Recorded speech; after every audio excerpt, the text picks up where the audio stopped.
ជំរាបសួរបងប្អូនទាំងអស់គ្នាថ្ងៃនេះគឺជាថ្ងៃទី25ខែ8ឆ្នាំ2026សម្រាប់តម្លៃហាងឆេងមាសនិងប្រាក់អន្តរជាតិដែលខ្ញុំចូលទៅមើលព្រឹកនេះតម្លៃមាសនៅតែបន្តការហក់ឡើងដដែលបន្ថែមទៀតរីឯតម្លៃហាងឆេងប្រាក់មានការធ្លាក់ចុះបន្តិចសម្រាប់នៅព្រឹកនេះបើយើងប្រៀបធៀបទៅនឹងតម្លៃហាងឆេងមាសនិងប្រាក់កាលពីព្រឹកម្សិលមិញសម្រាប់បងប្អូនដែលពុំទាន់បានចុចជាវឬក៏ចុច Subscribe នៅលើ Channel YouTube របស់ខ្ញុំសូមបងប្អូនជួយចុចជាវក៏ដូចជាចុច Subscribe នៅលើ Channel YouTube របស់ខ្ញុំដើម្បីទទួលបាននៅព័ត៌មានស្ដីពីតម្លៃហាងឆេងមាសនិងប្រាក់ដែលខ្ញុំធ្វើការផុសជាប្រចាំថ្ងៃ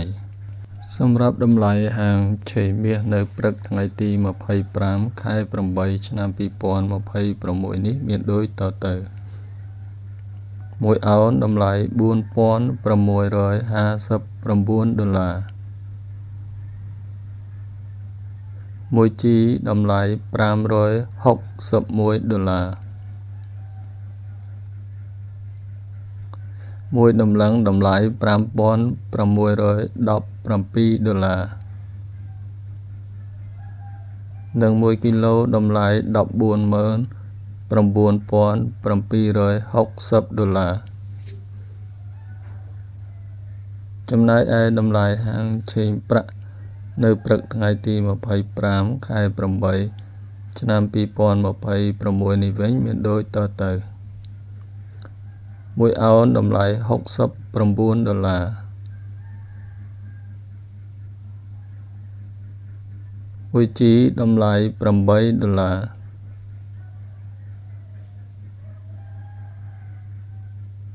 មួយដំឡឹងតម្លៃ$83និង1គីឡូតម្លៃ$2,219សម្រាប់តម្លៃហាងឆេងមាសនិងប្រាក់ដែលខ្ញុំបានជម្រាបជូនបងប្អូនដំបាញ់មិញនេះចាប់តែប៉ុណ្ណេះអរគុណបងប្អូនទាំងអស់គ្នាដែលបានទស្សនានិងតាមដានយកចិត្តទុកដាក់ស្ដាប់នៅការរៀបរាប់របស់ខ្ញុំតាំងពីដើមរហូតមកដល់ទីបញ្ចប់ជូនពរបងប្អូនទាំងអស់គ្នាមានសុខភាពល្អរកទទួលទានមានបានគ្រប់គ្នា